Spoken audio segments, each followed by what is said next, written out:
Hello students, प्रज्ञा विद्यालय की online classes में आपका स्वागत है। और आज हम यहाँ कक्षा 11वीं का भूगोल विषय का भाग 1 शुरू करेंगे। लास्ट के लेक्चर में हमने भाग 2 के 2 चैप्टर कर लिए थे। भारत का भूगोल जैसे हमने शुरू किया था, उसमें हमने भारत की स्थिति और भारत की भूआकृतिक संरचना के बारे में किया था। लेकिन आज हम इसका भाग 1 का अध्याय 1 करेंगे। और आपका जो आज का भाग 1 है वो है भूगोल एक विषय के रूप में, और आपका जो फर्स्ट चैप्टर है वो भी क्या रहेगा, भूगोल एक विषय के रूप में। और इस अध्याय में हम भूगोल विषय के बारे में विस्तार से पढ़ेंगे कि क्यों हम भूगोल विषय पढ़ते हैं, इसका क्या उद्देश्य है, इसका क्या हमारे जीवन में महत्व है, ये सारी चीजें हम आज पढ़ेंगे। सबसे पहले परिचय की बात करें, हम भूगोल का अध्ययन एक स्वतंत्र विषय के रूप में करेंगे और तथा पृथ्वी के भौतिक वातावरण, मानवीय क्रियाओं एवं उनके अंत प्रक्रियात्मक संबंध के विषय में जानकारी प्राप्त करेंगे। यानी कि हम इसमें क्या क्या पढ़ेंगे, हम पृथ्वी के भौतिक वातावरण के बारे में पढ़ेंगे, मानव की जो क्रियाएं उनके बारे में पढ़ेंगे, उनके आपस में जो संबंध है उनके बारे में हम यहाँ पर डिस्कस करेंगे। सबसे पहले शुरुआत करते हैं कि हमें भूगोल क्यों पढ़ना चाहिए, इसका क्या कारण है, हमें भूगोल विषय है जो वो क्यों पढ़ना चाहिए, इसका हमारे लिए क्या महत्व है। हम धरातल पर रहते हैं और हमारा जीवन हमारे रहने के स्थान से प्रभावित होता है। यानी कि आप क्या कहाँ रहते हैं, पृथ्वी पर रहते हैं, और जिस प्रकार के क्षेत्र में हम रहते हैं वो हमारे जीवन को प्रभावित करता है। हम अपने जीवन निर्वाह के लिए अपने आसपास के संसाधनों पर निर्भर करते हैं। ये भी हमें कहाँ से मिलते हैं, पृथ्वी पर हमें मिलते हैं। आदिम समाज अपने भरण पोषण के लिए प्राकृतिक निर्वाह संसाधनों जैसे पशुओं एवं खाद्य पौधों पर आश्रित था। अगर आदिम मानव की बात करें, शुरुआत के मानव की बात करें, तो वो किस पर आश्रित था, पूरी तरह से वो अपनी प्रकृति पर आश्रित था। वो अपनी सभी आवश्यकताओं की पूर्ति किससे करता था, पशुओं से और पौधों से करता था। समय बीतने के साथ मानव ने तकनीकी का विकास किया तथा प्राकृतिक संसाधनों जैसे भूमि, मृदा, जल का उपयोग कर अपना आहार उत्पादन शुरू किया। लेकिन धीरे धीरे क्या हुआ, मानव के पास जैसे तकनीक आई, टेक्नोलॉजी आई, तो उसने क्या कर दिया, भूमि, मृदा, जल का प्रयोग करके जैसे फसलें उगाना शुरू कर दिया, खुद से फसलें उगाना शुरू कर दिया और अपना आहार उत्पादन शुरू कर दिया।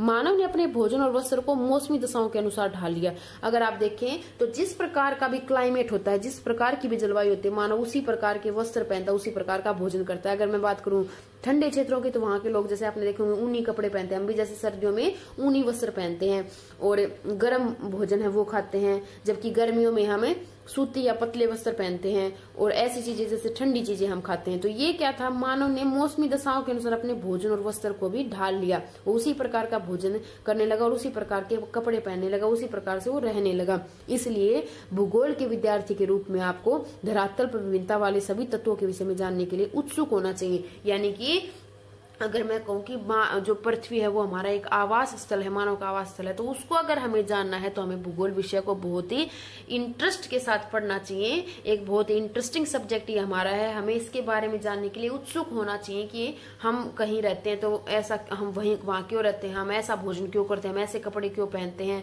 जो हमारी क्रियाएं हैं वो ऐसी क्यों हैं। तो उन सब प्रश्नों के जवाब हमें कौन देगा, भूगोल विषय उन सब प्रश्नों के जवाब हमें देगा। अब बात करेंगे कि भूगोल है क्या। तो शब्दों की बात करें तो भू जमा गोल ये 2 शब्दों के मेल से बना है, जिसका अर्थ है पृथ्वी गोल है। और अंग्रेजी भाषा के शब्द की अगर बात करूं तो ये ज्योग्राफी यूनानी भाषा के 2 शब्दों के मेल से बना है। ज्योग्राफी जिसको अंग्रेजी में जिसे इसको हम कहते हैं, ये यूनानी भाषा के 2 शब्दों के मेल से बना है, जियो जमा ग्राफस, या फिर ग्राफी भी जिसको कहते हैं हम। जियो का अर्थ होता है पृथ्वी और ग्राफी का अर्थ होता है वर्णन करना, यानी कि पृथ्वी का वर्णन करना। ये क्या है, भूगोल का अर्थ है। भूगोल को हम क्या कहते हैं, पृथ्वी का वर्णन करने वाला विषय इसको हमें कहते हैं। इसके बाद आप जानते हैं कि पृथ्वी आपका हमारा आवास है। यह पृथ्वी, इस पर रहने वाले छोटे बड़े प्राणियों का भी आवास है। पृथ्वी की सतह पर सतह एक जैसी नहीं है। अगर हम जीव जंतुओं की बात करें तो वो भी क्या है, अलग अलग प्रकार के हैं। करोड़ों प्रकार के जीव जंतु मानव की तरह पृथ्वी पर रहते हैं, पेड़ पौधे रहते हैं।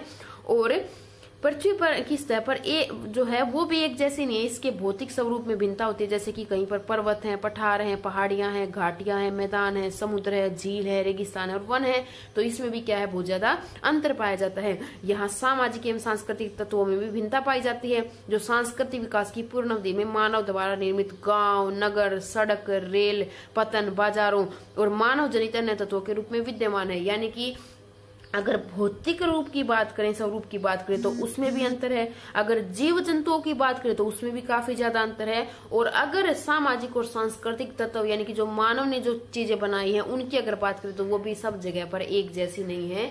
यानी कि इन सब में भिन्नता पाई जाती है। भूगोल शब्द का प्रयोग सर्वप्रथम इरेटोस्थनीज ने, जो कि ग्रीक विद्वान है, उन्होंने किया था। अगर इस शब्द की बात करें तो किसने प्रयोग किया था इसका, इरेटोस्थनीज ने इस शब्द का प्रयोग किया था। इरेटोस्थनीज ने। और यह शब्द ग्रीक भाषा के मूल जियो और ग्राफस से बना है।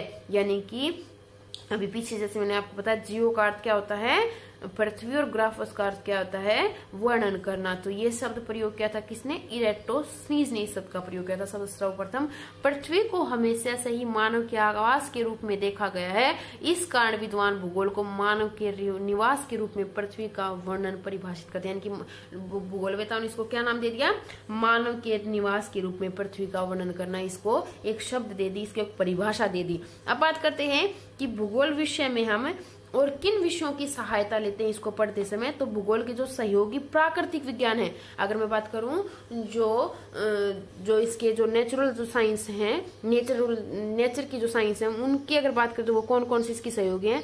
भौमिकी के बारे में जैसे इसमें हम पढ़ते हैं, मौसम विज्ञान के बारे में हम पढ़ते हैं, उसका संबंध भूगोल से है।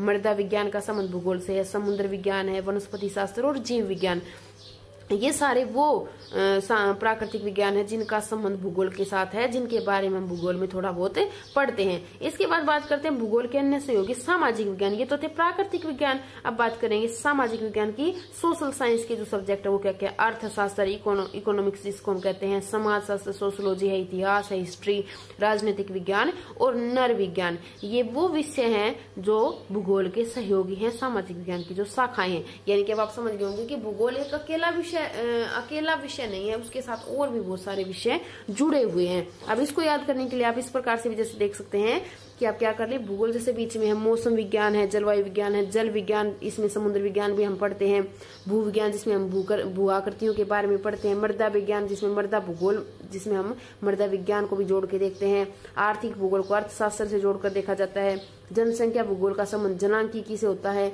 ऐतिहासिक भूगोल का संबंध इतिहास से होता है, पर्यावरण भूगोल का जो संबंध है वो पर्यावरण विज्ञान से, और सामाजिक भूगोल का जो संबंध है वो समाजशास्त्र से।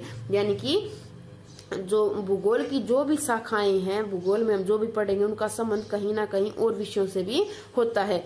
तो इससे हम समझ गए कि किस प्रकार से ये एक बहुत ही विस्तृत जो विषय है वो है। इसके बाद आज का जो आपका जो होमवर्क रहेगा वो क्या रहेगा, आपको एक तो जो चैप्टर मैंने शुरू किया है वो आपको पढ़ना है।